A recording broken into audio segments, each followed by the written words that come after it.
Hello students, it's Anuradha ma'am here. Welcome to my YouTube channel make concept easy. आज के video lecture में class 11 psychology के chapter 2 methods of psychological inquiry को continue करते हुए मैं आपको ऑब्जर्वेशन मेथड डिटेल में एक्सप्लेन करूंगी। वैसे तो साइकोलॉजिकल इंक्वायरी के 6 मेथड हैं। कौन कौन से 6 मेथड है? पहला है ऑब्जर्वेशन मेथड, दूसरा एक्सपेरिमेंटल मेथड, तीसरा कॉरिलेशन मेथड, चौथा सर्वे मेथड, पांचवा साइकोलॉजिकल टेस्टिंग और छठा केस स्टडी। सारे ही मेथड मैं आपको डिटेल में एक्सप्लेन करूंगी, लेकिन आज के वीडियो लेक्चर में मैं डिस्कस करूंगी ऑब्जर्वेशन मेथड। ऑब्जर्वेशन मेथड ये एक इफेक्टिव टूल है साइकोलॉजिकल इंक्वायरी के लिए। क्या होता है ऑब्जर्वेशन मेथड? देखो, एवरीडे लाइफ में हम बहुत सारी चीजें देखते हैं, लेकिन देखना और ऑब्जर्व करना ये दोनों डिफरेंट है। जब आप कोई चीज देखते हैं तो क्या वो चीज आपको ध्यान रहती है? क्या आप उस चीज को याद रखते हैं? नहीं, क्योंकि वहां पर आपकी फ्रिंज अटेंशन होती है, फोकस्ड अटेंशन नहीं होती। जब आप किसी चीज को बहुत ध्यान से देखते हैं, माइन्यूटली ऑब्जर्व करते हैं, तो वहां पर आपकी फोकस्ड अटेंशन होती है। तो यही डिफरेंस होता है किसी चीज को देखने में और ऑब्जर्व करने में। जब आप किसी चीज को ऑब्जर्व करते हैं तो वहां आप फुली फोकस्ड होते हैं, फुली अटेंटिव होते हैं। लेकिन जब आप किसी चीज को देखते हैं तो वहां पर आपकी जो अटेंशन होती है वो फ्रिंज अटेंशन होती है, क्योंकि वहां पर आप फोकस नहीं करते। क्लियर? तो ऑब्जर्वेशन मेथड ये एक इफेक्टिव टूल कंसिडर किया जाता है ह्यूमन के बिहेवियर को स्टडी करने के लिए। तो क्या मीनिंग है ऑब्जर्वेशन मेथड का? Observation method means it refers to closely and carefully watching someone or something।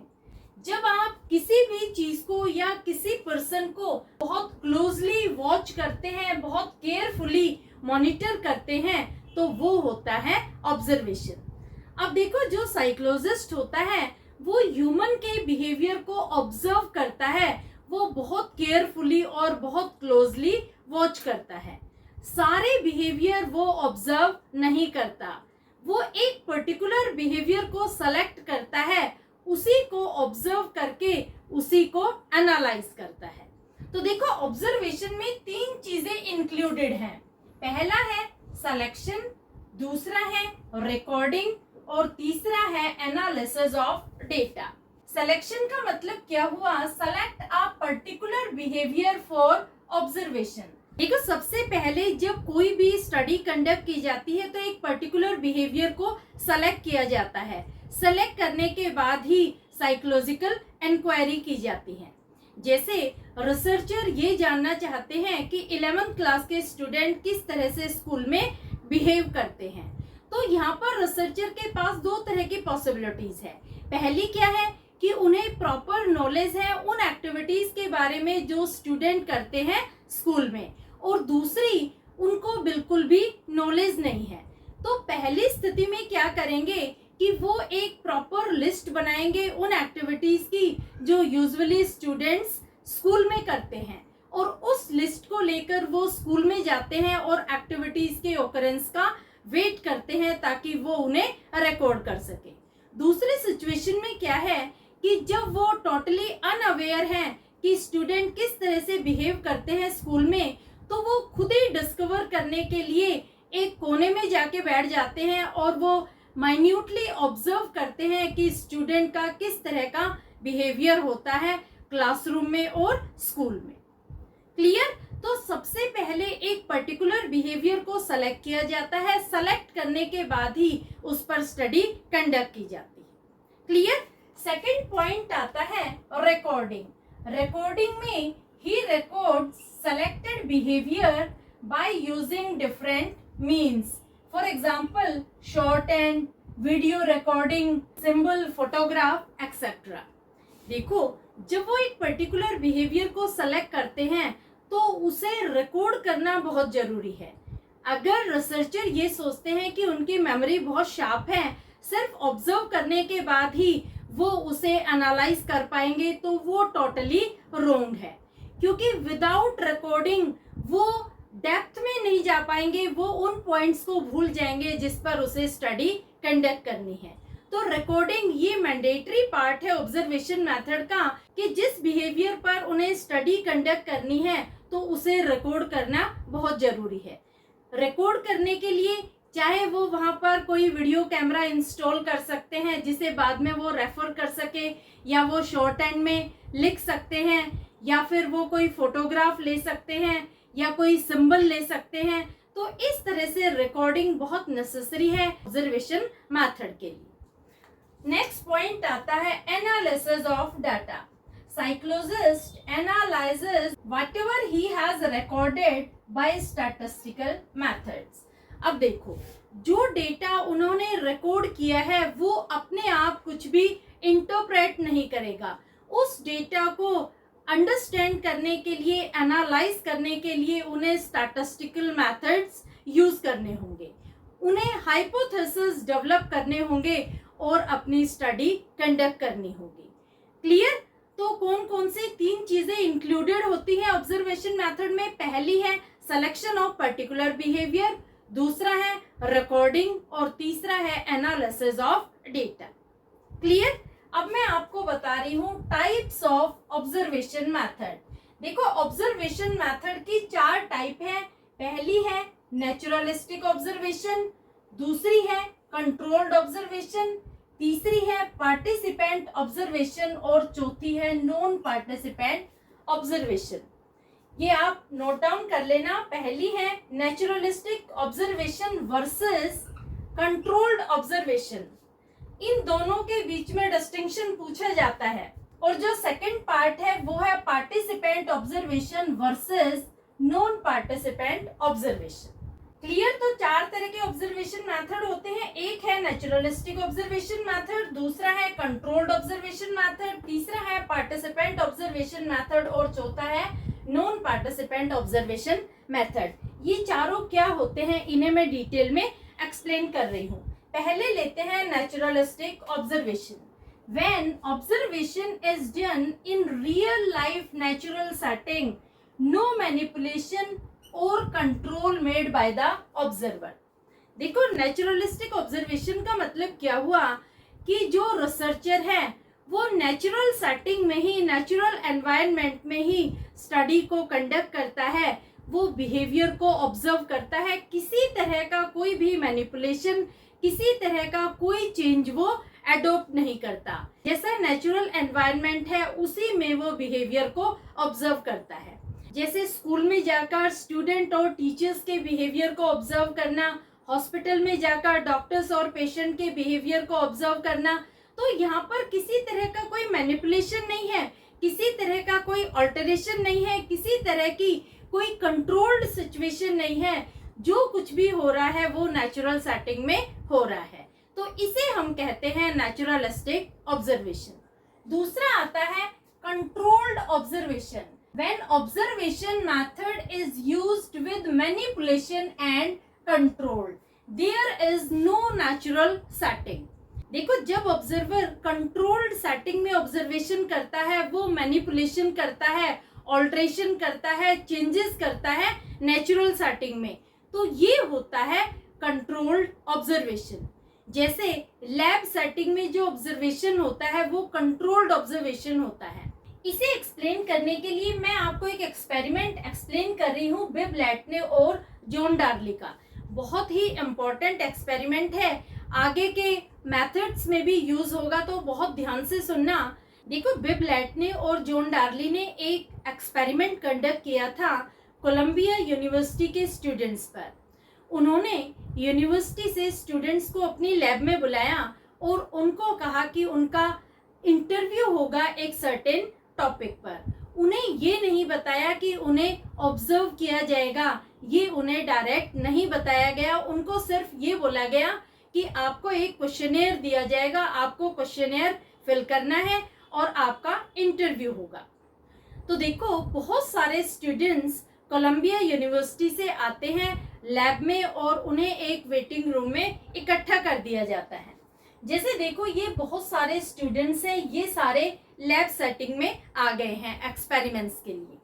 अब देखो, जो रिसर्चर हैं वो क्या करता है कि किस तरह से इन स्टूडेंट्स को बिठाता है।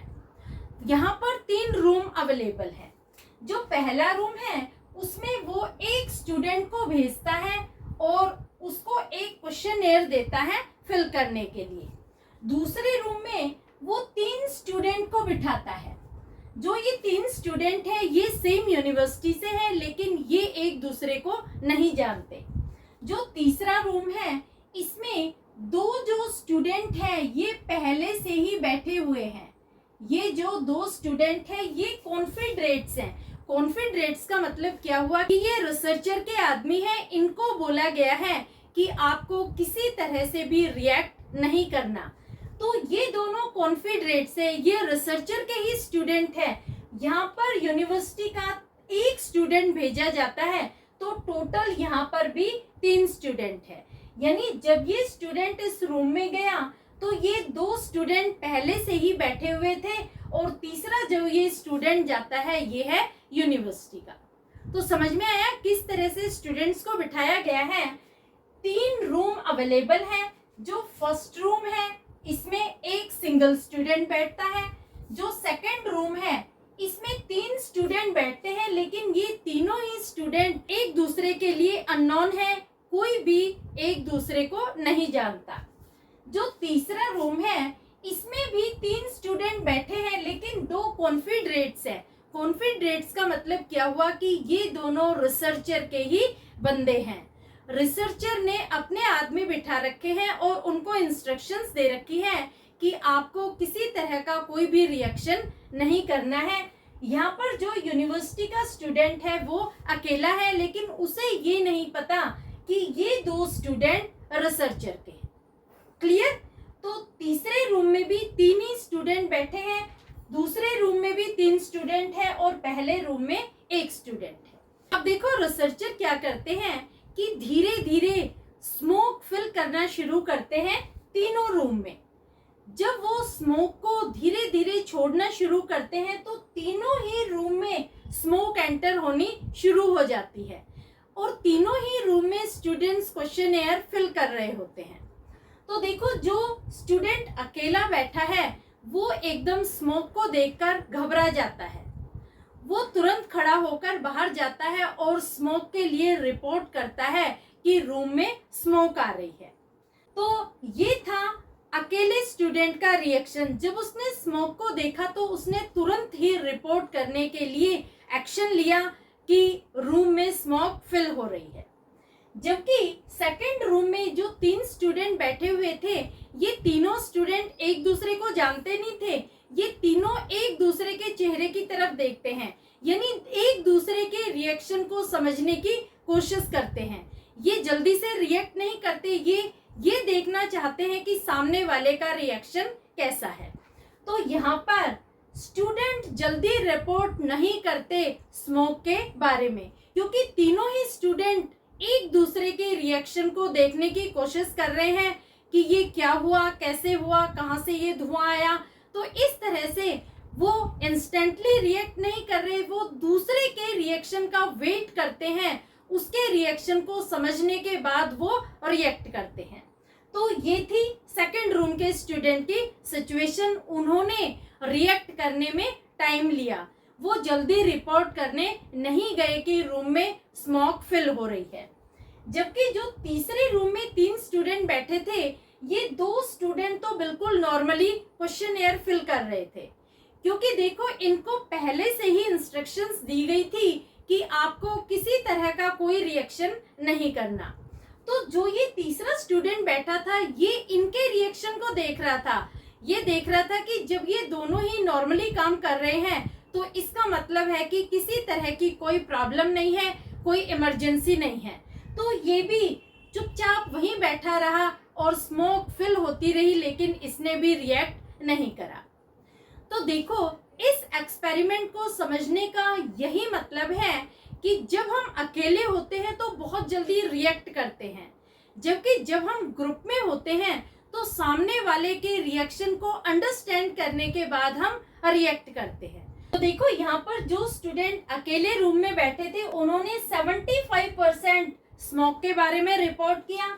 जो स्टूडेंट ग्रुप में बैठे हुए थे उन्होंने 38% स्मोक के बारे में रिपोर्ट किया और जो स्टूडेंट कॉन्फिडरेट्स के साथ बैठे हुए थे उन्होंने 10% स्मोक के बारे में रिपोर्ट किया।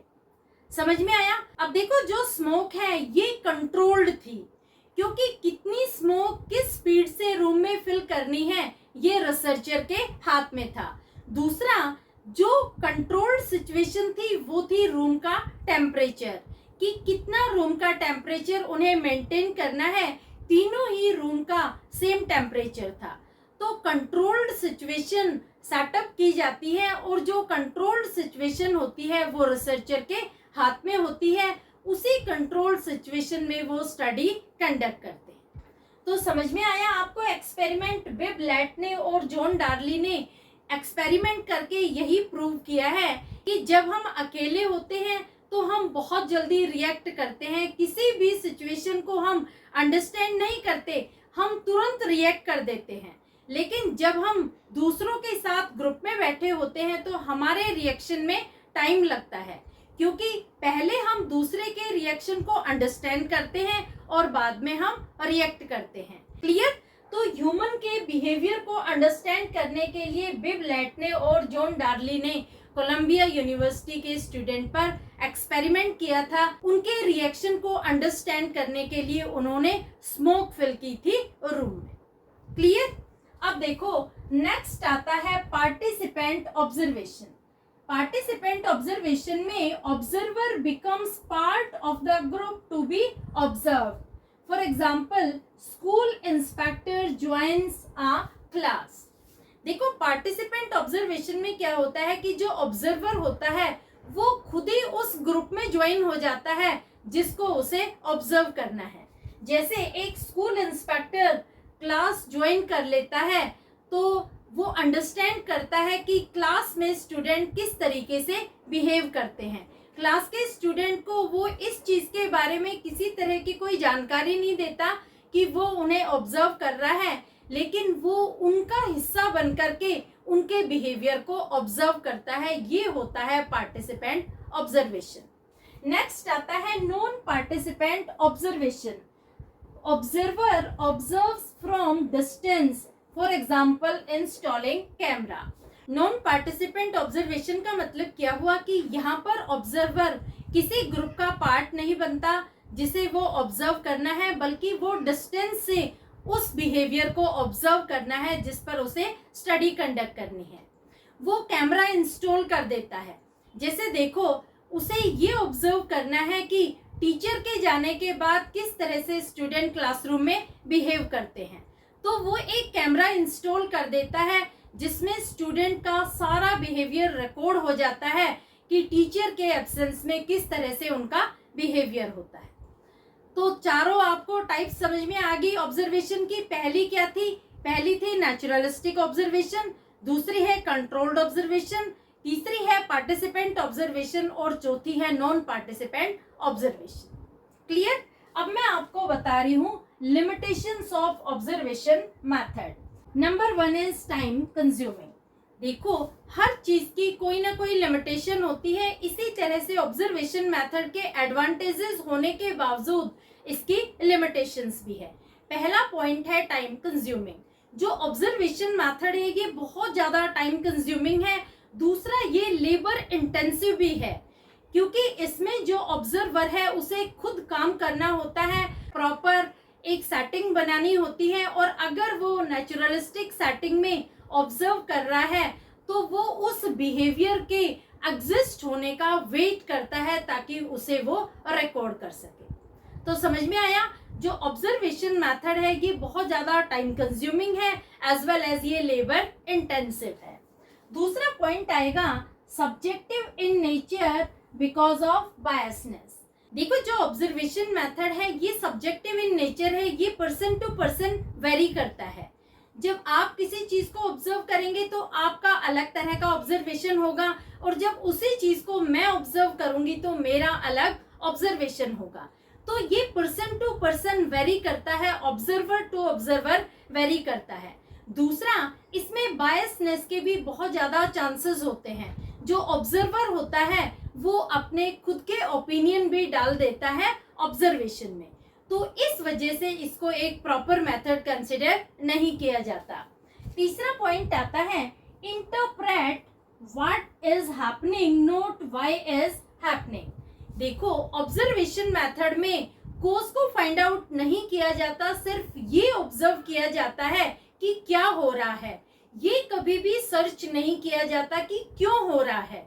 तो यहाँ पर सिर्फ व्हाट इज हैपनिंग को ऑब्जर्व किया जाता है, रिकॉर्ड किया जाता है, उसे इंटरप्रेट करके एनालाइज किया जाता है, उसी का रिजल्ट फाइंड आउट किया जाता है। ये कभी भी नहीं पता लगाया जाता कि जो बिहेवियर एग्जिस्ट हुआ है उसके पीछे रीजन क्या था, व्हाई द बिहेवियर अकर्ड। ये ऑब्जर्वेशन मेथड में एक्सप्लोर नहीं किया जाता। क्लियर? तो होपफुली तीनों लिमिटेशन आपको अच्छे से क्लियर हो गई होंगी। आज का वीडियो लेक्चर बहुत इंपॉर्टेंट है क्योंकि देखो, जो मेथड्स हैं ये आपके लॉन्ग क्वेश्चन में पूछे जाते हैं, 6 मार्कर में पूछे जाते हैं।